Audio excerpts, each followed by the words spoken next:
better services, and having zero tolerance for corruption. This is the DA difference. The next broadcast will start shortly.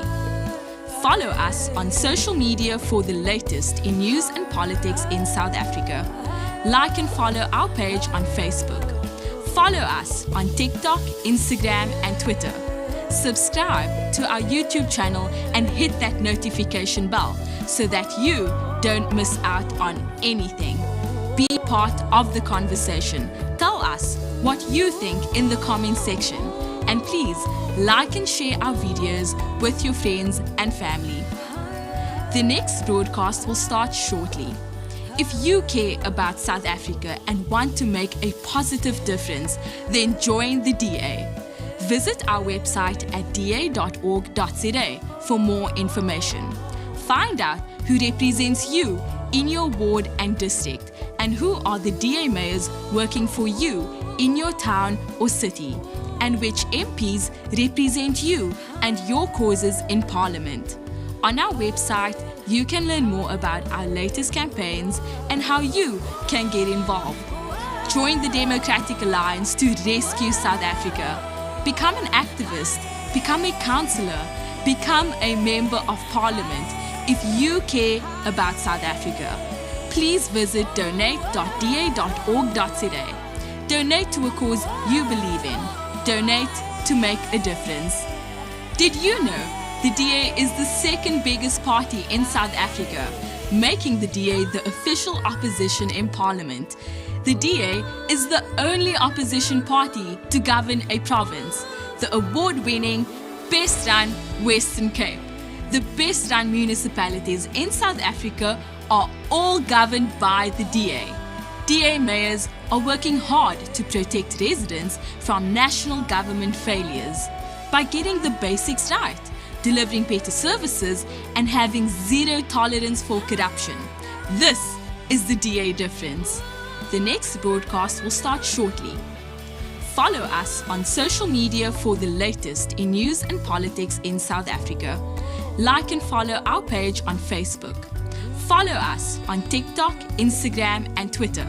Subscribe to our YouTube channel and hit that notification bell so that you don't miss out on anything. Be part of the conversation. Tell us what you think in the comment section. And please like and share our videos with your friends and family. The next broadcast will start shortly. If you care about South Africa and want to make a positive difference, then join the DA. Visit our website at da.org.za for more information. Find out who represents you in your ward and district, and who are the DA mayors working for you in your town or city, and which MPs represent you and your causes in Parliament. On our website, you can learn more about our latest campaigns and how you can get involved. Join the Democratic Alliance to rescue South Africa.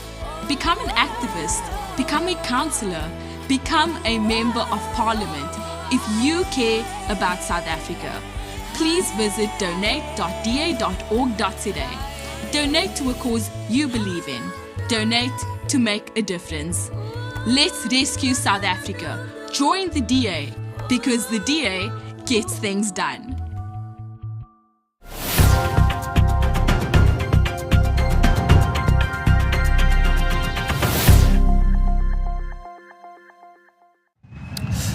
Colleagues, welcome to our media press conference regarding the preparations for Manifesto Launch. My name is Malatsi. I'm the party's national spokesperson. For the purpose of this press conference, we are joined by our head of policy, Cuthbert, who has been the driving force behind the writing of the Manifesto Launch. He's on my right. Then we're also joined by the party's federal chairperson, Dr. Meyer, and the party's parliamentary chief whip, Siviwe Gwarube. It's a great pleasure for me to welcome all of you here for this historic event. It's going to symbolize the largest mobilization effort that the DA has undertaken to place. So the activities for tomorrow we are expecting 15,000 DA supporters. The majority of those will be coming from Gauteng. So there will be bus from different areas here in Gauteng. The entire leadership of the Democratic Alliance will be here. All DA mayors, including the Premier of the Western Cape, and all the DA Premier candidates will also be present at the venue. The program will start at 10 with the march at Church Square. It will be a very short march of 2 kilometers from Church Square to here. And then at 11, the entertainment program will start to entertain those who will be here. The entertainment lineup that we have will be headlined by Kat Darren and Master KG.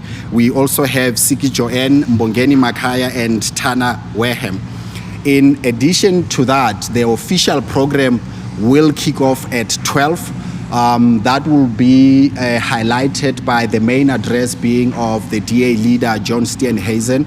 We are planning that everything will run on time and there won't be any delays.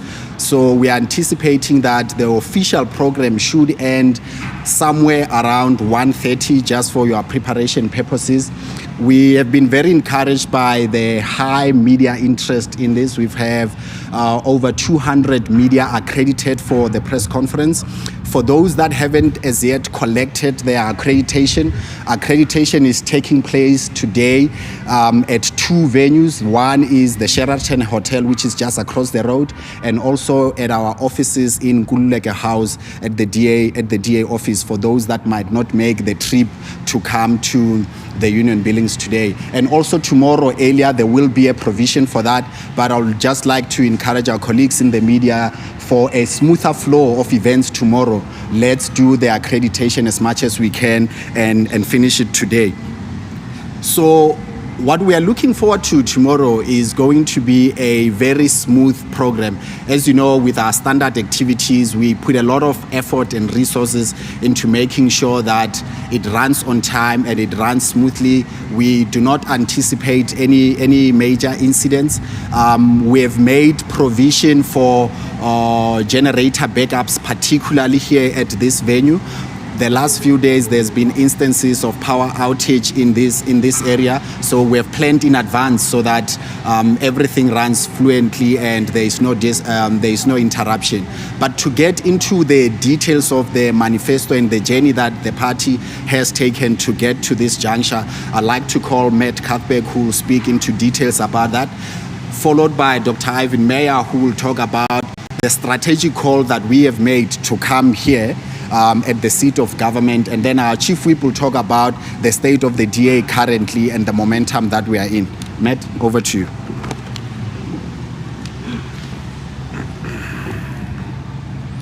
Thank you very much, Solly. Good morning, colleagues. It's a very exciting day for us as the DA, and we're getting ready for our manifesto launch tomorrow. It's taken 10 months of meticulous work to get to this point, where we've consulted with our party structures across the board and across the country, met with experts to make sure that the offer that we give to South Africans is one that is credible, one that is realistic, and one that is grounded in the lived realities of South Africans. I think what's key about this particular manifesto is that it's very accessible. It's not a 260-page document like other parties have released. It's a short 50 pages, and it focuses on the key solutions we need to be able to turn our country around. I think we're often accused of writing for the business day, and I like to think that we've contrasted that this time around, because it's something that every South African from every walk of life will be able to understand, internalize, and be able to relate to. And I think that's what makes this the most important manifesto yet. Once we have proceeded with the process tomorrow, we will be taking this document to the ground, making sure that all our activists are briefed on this document, that voters in our communities across the board, from Tembisa to Bedfordview, are out there and know about our document and know about our offer to rescue South Africa. And we firmly believe that together, hand in hand with civil society and business, we can rescue South Africa, and we believe that this plan provides us with an opportunity to do so. I think that our country is counting on us to do this, and it's important that we don't let her down. Now, we don't want to scoop ourselves for tomorrow, but I thought that it would be worthwhile to show you guys exactly what our manifesto looks like for tomorrow. And if you stay tuned until 1 o'clock tomorrow afternoon, you'll get some more detail on it, and we'll be happy to take some more questions around it. But I present to you the rescue plan for South Africa, the DA's plan to turn around our country and get it back on the right trajectory. Thank you.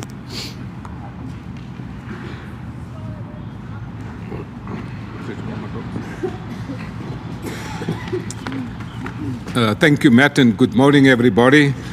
And thank you for joining us here at the Union Buildings.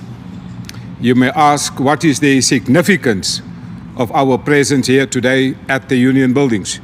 Well, you will know and recall that in 1994, President Mandela took the oath of office right here at the Union Buildings in 1994.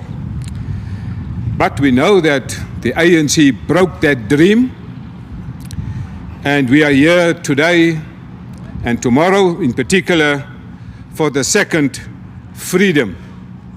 We know that the ANC broke the Constitution, and they broke it in their decision making and the plans and execution in the executive. We are here at the Union Buildings because this is the center of power.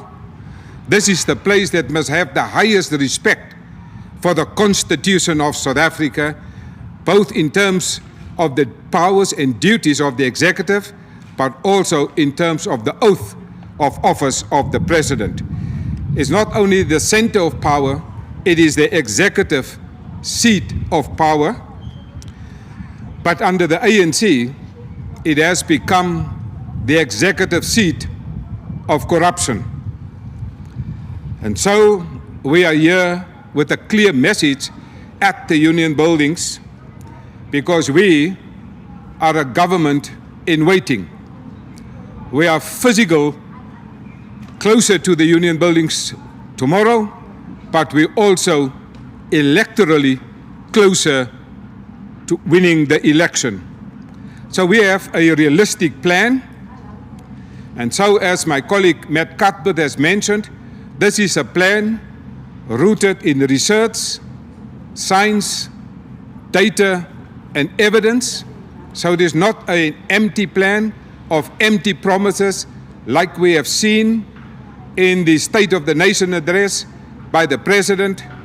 Our plan is a clear pathway to victory, but it's also a plan and a commitment to rescue South Africa and to change South Africa, because under the ANC, this place has become a failed state, a criminal state, and a mafia state.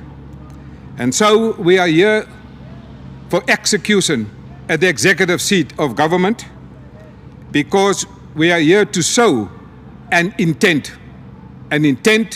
to govern, an intent to rescue South Africa. We want to bring to the Union Buildings an ethical government, an honest government, a capable government, and a caring government.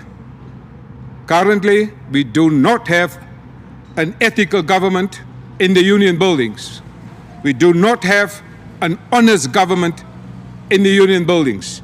We do not have currently a capable government in the Union Buildings. And we definitely do not have a government that is caring in the Union Buildings. And so the Democratic Alliance Federal Executive Authority has approved this plan to effect change in the lives of people. Day one, you will see some changes under a DA government because we understand the executive duties of the executive authority as outlined in the Constitution.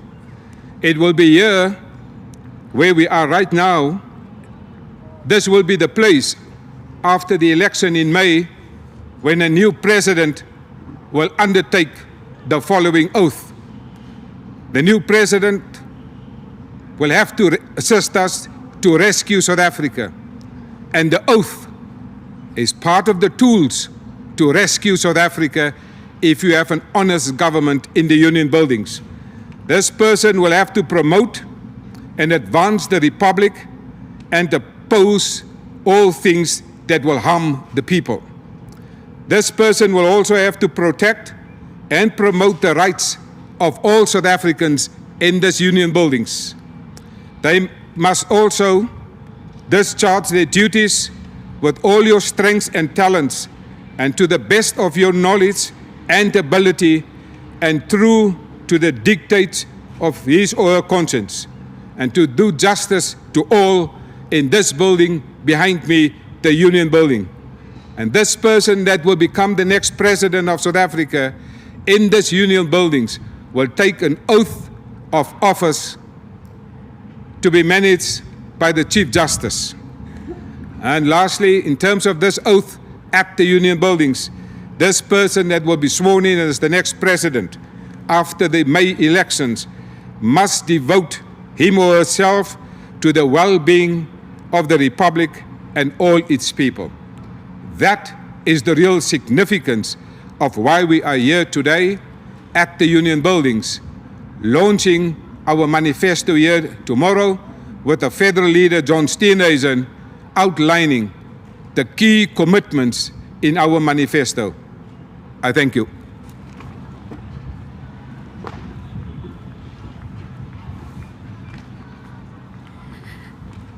Thank you very much, Dr. Meyer.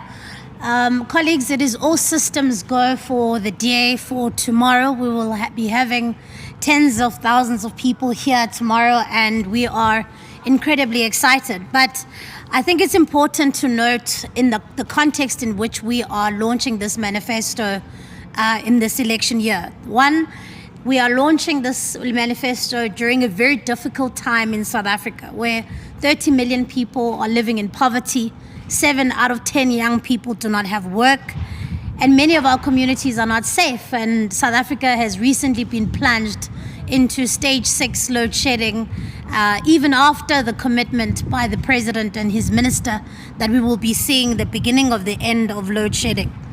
As our MPs demonstrated this week in Parliament, we are making our offer to South Africans in this context, and we are saying these are the issues that matter to you.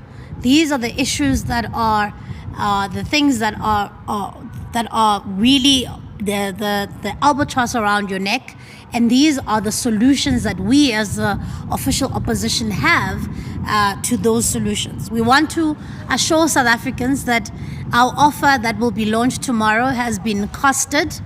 It is very much rooted in our fiscal reality currently in South Africa, not where we want to be, but where we currently are and how we get to where we want to be. And chiefly in this offer that we're going to be launching, we want to lift people out of poverty. We want to make sure that we get people into employment. We want to resolve the energy crisis that is going to be hindering and continues to hinder our growth. We want to make sure that we have safe communities and that essentially we rescue South Africa from the clutches of ruin. The DA has been poised internally to not only make the offer to South Africans of where we are, but also to ready ourselves. And we've been engaged in a series of ready to govern workshops with the various provinces. As many of you know, we have identified strategic provinces where our research shows us that we are likely to see a DA-led coalition government, whether it is in KwaZulu-Natal or Gauteng or the Northern Cape. And of course, the intention is to retain the Western Cape with an increased majority. But all of those things are not viewed outside of the overarching and very bold goal of forming a national government that is going to be led by opposition parties, anchored by the Democratic Alliance in 2024. And the reason being is that we believe that South Africa cannot afford to have another 5 years of the ANC at the helm of government, and that we desperately need an alternative. And we believe that that alternative is not only poised to take over, but we've identified a clear path to victory. The formation of the multi-party charter 2 has also increased our view of how we get to a national government coalition. Our research is showing us that we are well on our way to achieve our targets and our electoral goals. But of course, this research is only a guide, because ultimately the most important poll is the poll on election day. And so we take nothing for granted. We're going to be working flat out as soon as this manifesto has been launched. From Monday onwards, we will be taking our offer to every corner of the country, and we will be campaigning hard to showcase South Africans what it is that we are bringing to them. We're outside of the ANC, we're the only other political party that has the kind of depth and the kind of reach that can see us having a branch in every single ward, which has been a very targeted approach of the DA leadership of the past couple of years, to make sure we've got structures in wards so that when we launch our campaign, this campaign is easily taken to the ground as quickly as possible. And so while our research is encouraging, we take nothing for granted. We'll be going out there and we're going to be campaigning hard and showing South Africans that life does not have to be this way, that we can have a better South Africa that is led differently, that is led by a caring government. And lastly, it is very important for us that the president does proclaim the election date. It is our view that it is an unfair advantage to the African National Congress that the president is not announcing the election date. We were hoping that we would see the announcement in Parliament this week. It would seem as though the president has once again kicked for touch, and we are likely to maybe see an announcement in the next coming week. But our view is that we want the election date announced, because we want to make sure that South Africans know what we're working towards. We want to make sure that we know what we are working towards, and we're ready. We are ready to make sure that we work towards an election date and where we're going to see South Africa usher in a new government. And so we are calling on the president that whatever dots need to be dotted and T's need to be crossed, that he may do so speedily, so that we too can know when the election date is, so that we can get our structures ready, and that South African can also know when can they go to vote in a new government. Thank you. Thanks very much, colleagues. Now for your favorite part, can I have an indication of hands for your questions? I see 2. Cool. Yeah, let's go with those. Let me just make sure that we get all of them at once so that the responses can come through. But let's start with you. Just introduce yourself as is the standard protocol and your question. Thank you. Busichi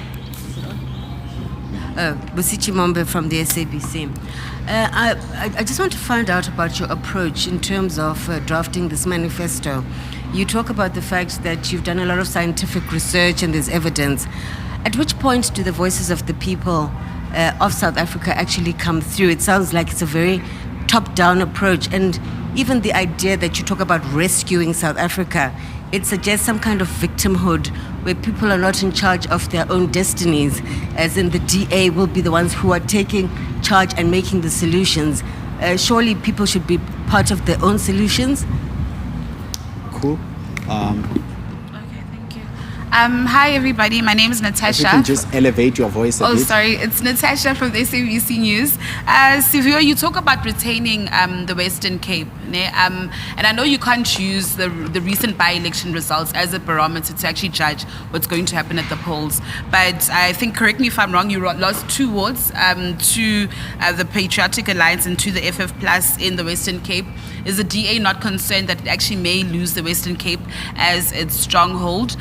Just furthermore, in 2019, the DA didn't do so well, and we saw Mmusi Maimane leave the party. If John Steenhuisen doesn't deliver the desired results or outcomes for the elections, will he suffer the same fate as Mmusi Maimane? Last week at the EFF's manifesto, I'd spoken to the EFF leadership there, and they are very confident that they would actually take over the DA as the main opposition. Your reaction to that, please. Thank you. Cool. Sure. Raymond from Netwerk 24. I just want to know, we all know that our country might be governed by... Can I just ask you be a little louder? We all know that our country might be governed by a coalition government, and the DA through the multi-party charter is looking at that. Now, the Cape Independent Party, they want to join the multi-party charter. Is the DA in favor of that? Because one of your other coalition partners, X and S, they say they don't agree with them joining. Okay, cool. On this side, it's uncharacteristically quiet. Okay, cool. Sure. I mean, just to start off, before I hand over to Matt and my colleagues, because Natasha touched on, what happens after the elections. The standard protocol internally is that obviously we look at the performance of, the party in the elections, and the highest decision-making body of the party is Federal Council. Federal Council will then guide the party on how to proceed based on what we have performed and how we have performed. But I mean, our goals going into these elections are very clear. We want to grow from our performance in 2019. We have committed that we will bring half the votes that are needed to deliver the multi-party charter into government. We want to retain the Western Cape with a majority. And through the efforts of the DA and the multi-party charter, we are looking to shift victory towards us in KZN, Gauteng, and Northern Cape. I mean, if you look again, Natasha, to your question on the performance of the by-elections, just yesterday, on Wednesday, right? Yeah, there were by-elections. I mean, we won 2 by-elections, including here in Gauteng, where we grew by a majority. I mean, we improved our performance in one of the wards in here. It's 2, out of 3, we won 2 and lost 1, and often there are localized developments that determine the flow of things in by-elections. Some of them don't have an impact on the broader scale at the national level. But the general attitude is that we are not leaving anything to chance, and we are not going into this election overconfident. We are going to put in the work. And our performance through the registration period speaks to the efforts that we have put on the ground to make sure that every potential DA voter that we can get, we have gotten them to register. And until we can no longer register people, we'll continue to do that. But the Chief Whip and the Chair will get into details about that. But Matt just handled the question on the involvement of external people and potentially the public on the manifesto. Do you want to just...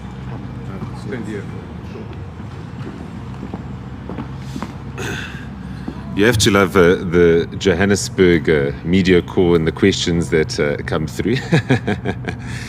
To start off, is it a top-down approach? I don't believe it's a top-down approach. All of our party policies are readily accessible on our website. We continuously have whole of society engagements with a variety of organizations, communities, and that informs our party policy making process, because it doesn't help if we as the DA internally think that these are good ideas, but they don't have resonance amongst voters.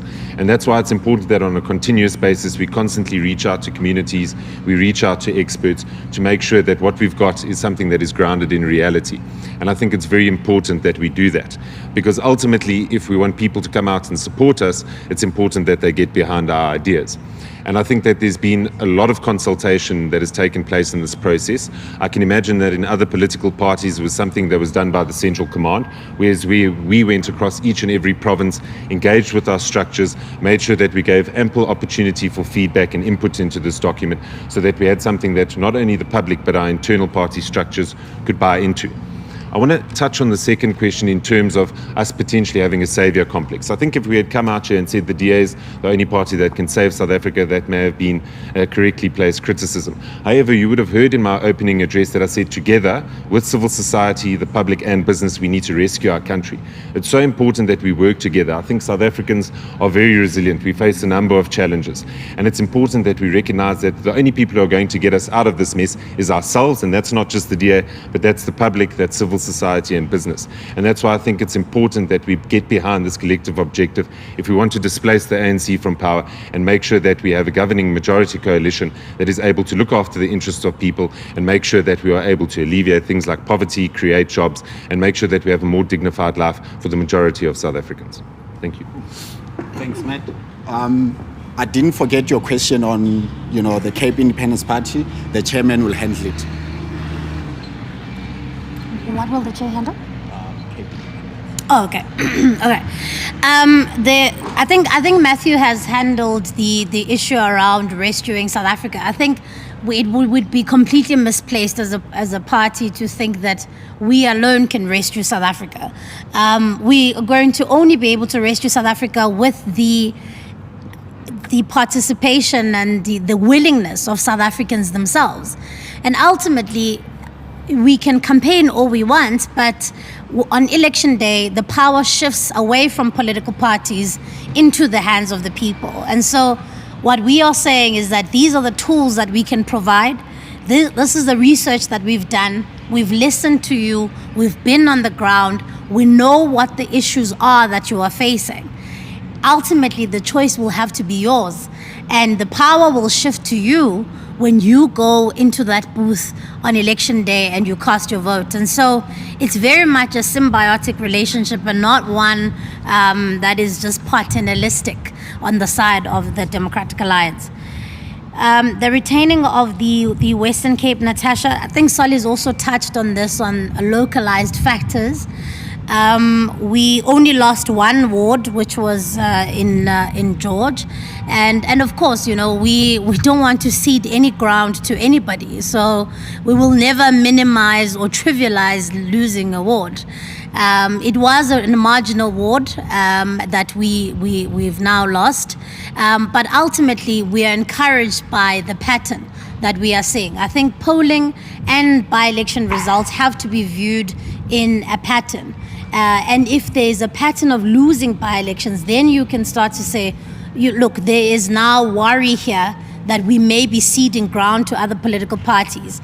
But if it's localized issues here and there isn't a sustained pattern of losing by-elections, we are not concerned about not retaining the Western Cape.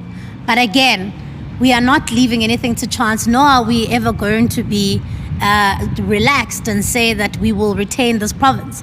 We think that we've got a compelling offer to make to the people of the Western Cape. We think that we will be able to demonstrate what we've been able to do. They too will be able to attest to how we have governed in the Western Cape in the past 5 years.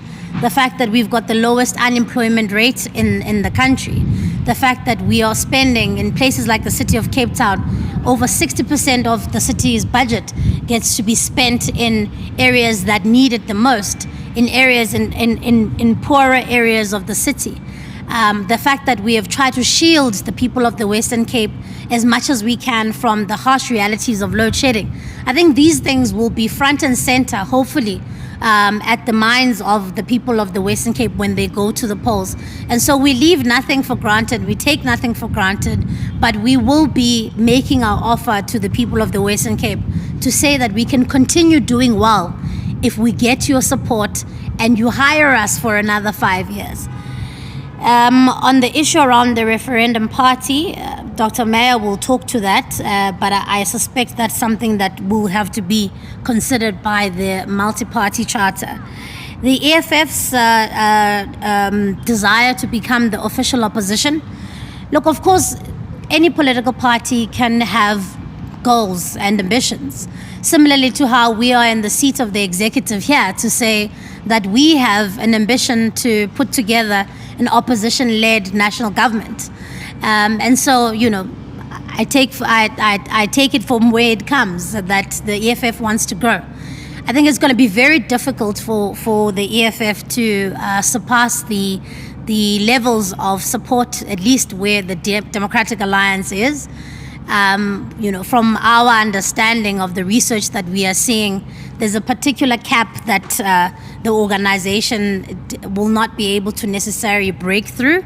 But ultimately, as I said, any political party has rights to have goals, and ours really is sustained on Gauteng, KwaZulu-Natal, the Northern Cape, and growing our share of the vote nationally, and hopefully be able to put together a national coalition government. Thank you. Thank you, Siviwe. I think in terms of the question of the Western Cape, will we lose our majority? I think Siviwe has clearly indicated that there will be no time and place for complacency, but our research, our indications are that we will again win the Western Cape with an outright majority, because we have rescued the Western Cape from the ANC in 2006, when Helen Zille became the DA mayor. 2 years later, 2008, she became the best mayor in the world, received an award also in New York. But in 2009, we rescued the Western Cape from an ANC provincial government, and we took over that province in 2009, and since then, for last 15 years, we have rescued the Western Cape, and so we have learned a few lessons from that experience, but there will be no time for complacency. We believe in governing with humility, and as our Chief Whip has indicated, we will now take this manifesto to every corner across South Africa, and we will certainly see Ellen Winde being inaugurated again after the May election as the Premier of the Western Cape. What will happen in terms of after the election? The DA Federal Council and the Federal Executive will then receive a report from the National Campaign Team. We will do a thorough debriefing, look at what our polling said, what happened during the campaign, before the campaign, and do our own analysis. We will also ask every provincial campaign team to conduct their own provincial campaign debriefings. We will compile a comprehensive report. That report will then be tabled to the Federal Executive of the Democratic Alliance, and then finally to the Federal Council. And on that basis, we will take certain steps, and certain decisions will be taken by then. In relation to the questions of the multi-party charter, we know that the multi-party charter has their own media team. They have their own media conferences, and they will be able to respond, and they will be very happy to respond to any questions. This is the DA Manifesto Launch briefing, and I'm certain that the multi-party charter media officials will be happy to respond to such questions. While we see countrywide, but also in the Western Cape, colored nationalist parties, but also ethnic nationalist parties, we see parties that want to secede from South Africa. Well, I've got news for them. Again, this is why I like the Constitution, because the Constitution gives us the guidance. And where do you get this guidance? Up front in the preamble of the Constitution. It says, we believe, we the people of South Africa, we believe that South Africa belongs to all who live in it, united in our diversity. So technically in the preamble, I cannot see how you can have a separate Western Cape, because firstly, we don't want to go there. We do not believe in that, but there are other parties that believe in that. We will not go that route. That's the wrong route.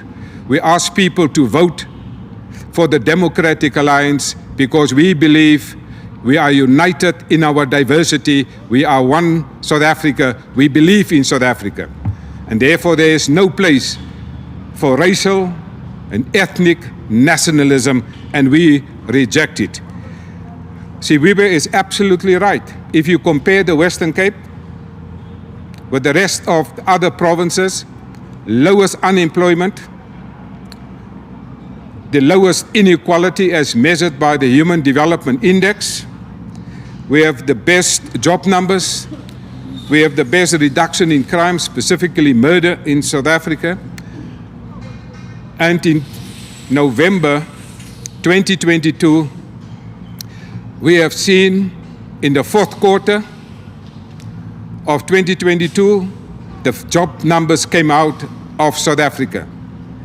The job numbers indicate at that time there was 169,000 new jobs created all over South Africa. Of that 169,000, 176,000 were created in the Western Cape. In other words, 98% of all the new jobs that were created in the fourth quarter of 2022 were created in the Western Cape, and only 2% of the jobs were created in the other 8 provinces. I think the evidence, the facts, the data, the research is overwhelming. And so we want to do more. That's why our plan is to build a 1 trillion rand economy, create a GDP growth of 5%, and create 600,000 new jobs over time. But nothing is more important to rescue Gauteng, because the executive seat of power is here. Can you imagine a Gauteng DA government and a new DA-led government here in the Union Buildings? We will be able to fix the financial and economic capital of South Africa, Gauteng. That's the purpose, that's the plan, that's the manifesto. We are marching tomorrow, and we are ready to march, we are ready to launch, and we are ready to govern South Africa after the May election. Cool. Thank you very much, colleagues. Before we, okay, you've got a follow-up? Sure. Good morning, Alpha here from Eyewitness News. We understand that the referendum party has applied to join the multi-party charter, and we've seen the Action SA has rejected their proposal or their application. What's the DA's stance on that application? Do you have the same view that you're going to reject the application to join the charter, or are you for them joining the charter? Thank you. Okay, cool. There's a follow-up there.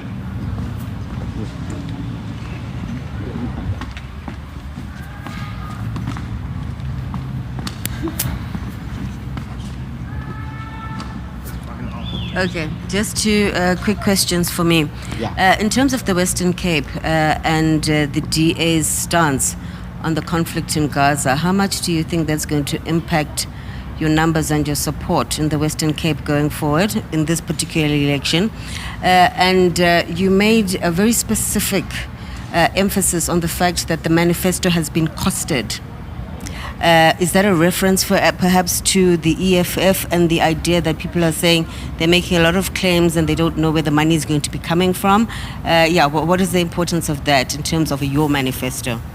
Okay, Thank you. cool. Are we absolutely sure that there is no follow-up, because we'll close after this? Okay, cool. Before I let my colleagues get into it, Natasha, I was able to verify with our national campaigns team, we haven't lost a word to the Freedom Front in a very long time. And secondly, I mean, it would be extremely inconsistent with reality and history to move from almost 10% to more than 22%, for the EFF to take us down. But, if we become the national government, perhaps they can settle for second prize. So I'll let the Chief Whip deal with your question in particular, and both Matt and the Chairperson will deal with your questions on, I think, the costing part and the other one in the Middle East. Go first.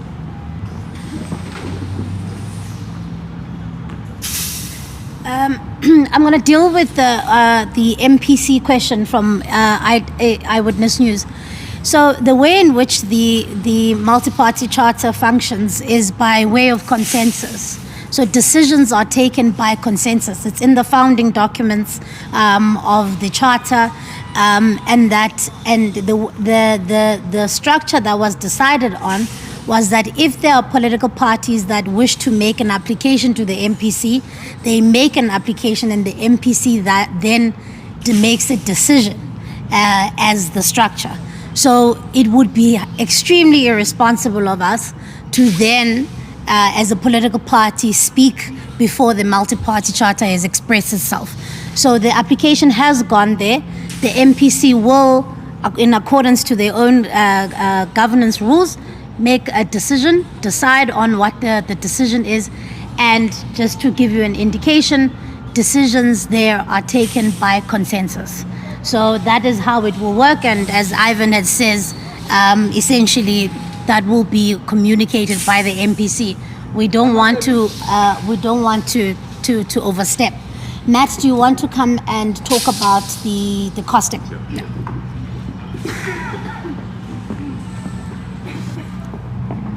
So my initial response is infer what you will.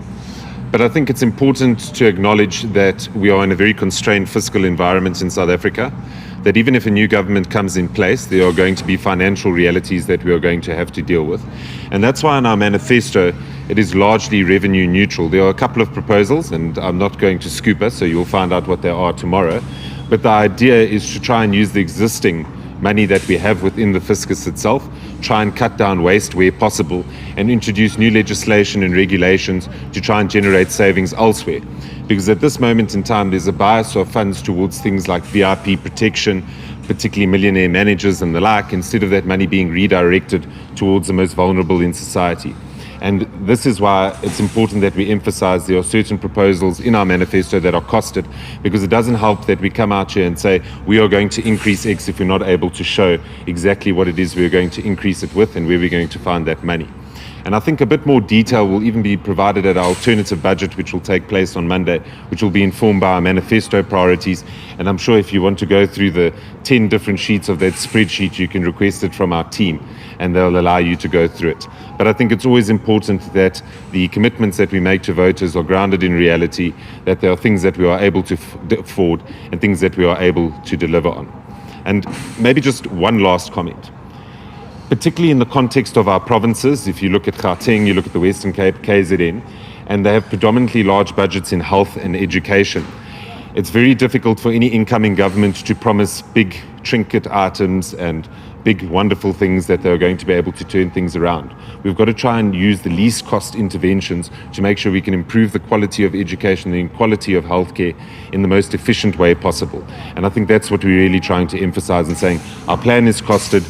We've got an idea of how we're going to go about doing this, and we've got something that will serve as our blueprint as soon as we get into government and we'll start delivering. Thank you. I think it is important to understand how you grow an economy.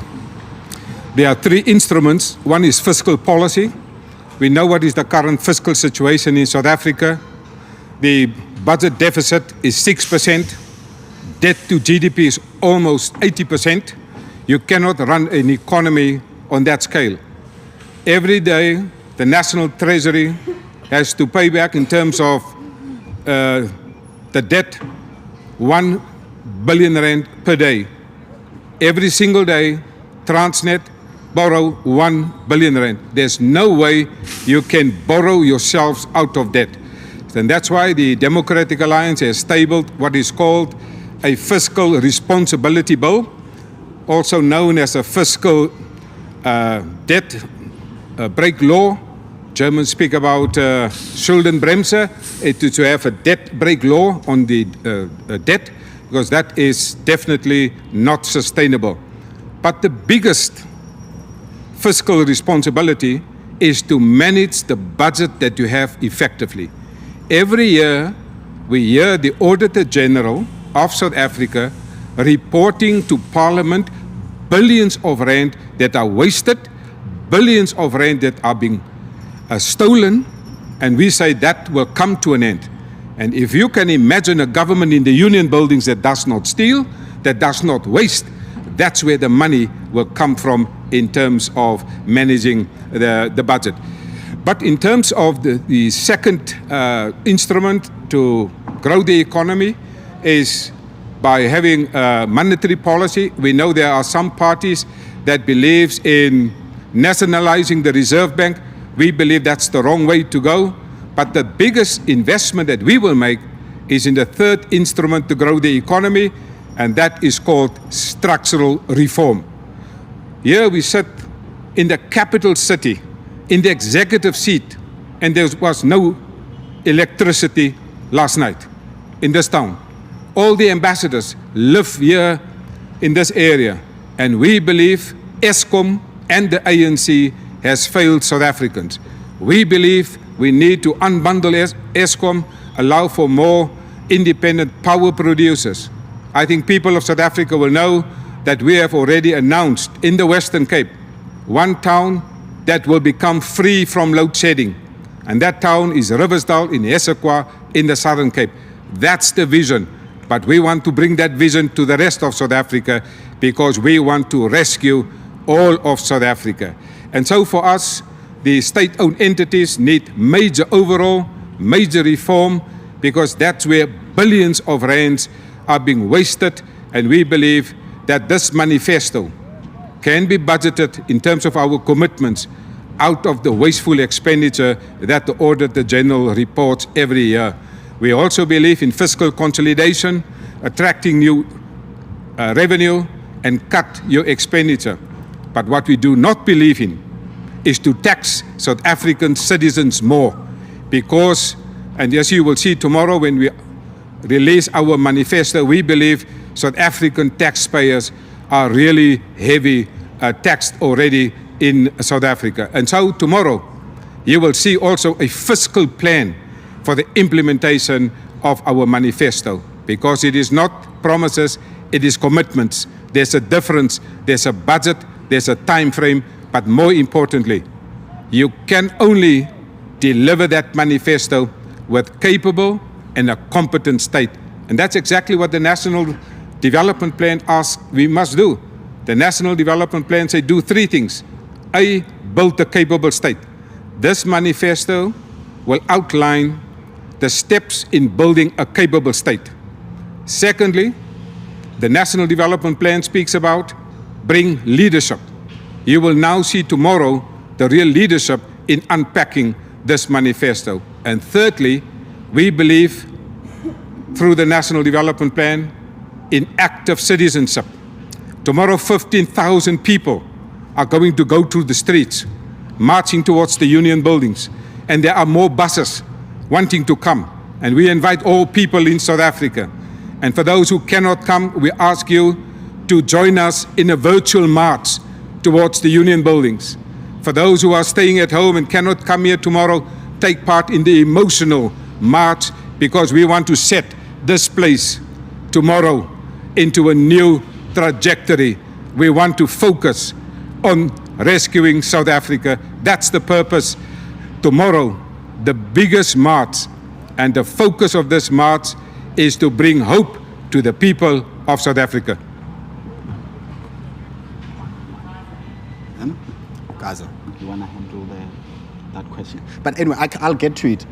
So basically what we're picking up from consistent research that we've been able to tell is that the issues that are coming up high, whether it's in the Western Cape and across, is load shedding, water shedding, the cost of living, and that's what our polls have consistently shown us over time in both the Western Cape and in here. And of course, you know, the tracking takes into consideration periods of time, and we haven't picked up any shift in terms of the sentiment that we are picking both nationally and in the province on the key issues that we are picking up from members of the public and voters across in terms of what affects them on a day-to-day basis. It's access to jobs. What affects them on a day-to-day basis is the high cost of living, the high cost of electricity. And that's why our plan is tailored towards those solutions that our research shows affect all South Africans.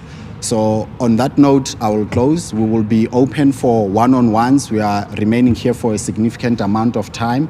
And thanks everyone for coming through. Even for tomorrow, if you are joining in the march, just make sure that at least you've got sneakers on. It's a 2 kilometers march from Church Square to come here. We'll also provide water alongside the march, and there'll be water stations here so that you remain healthy throughout. Thank you very much. You want one-on-one?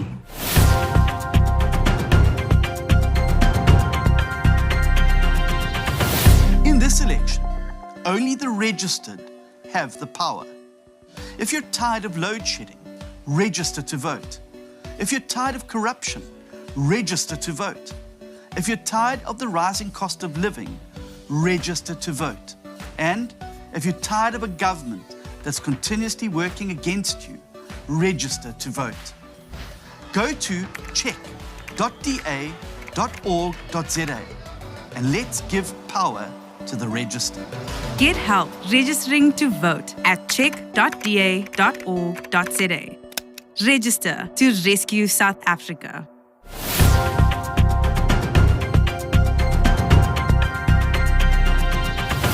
Thanks for watching. All across our beautiful country, people are joining forces to elect the new government that can rescue South Africa, help our rescue mission, and register to vote. Get help registering online now at check.da.org.za. Let's rescue South Africa.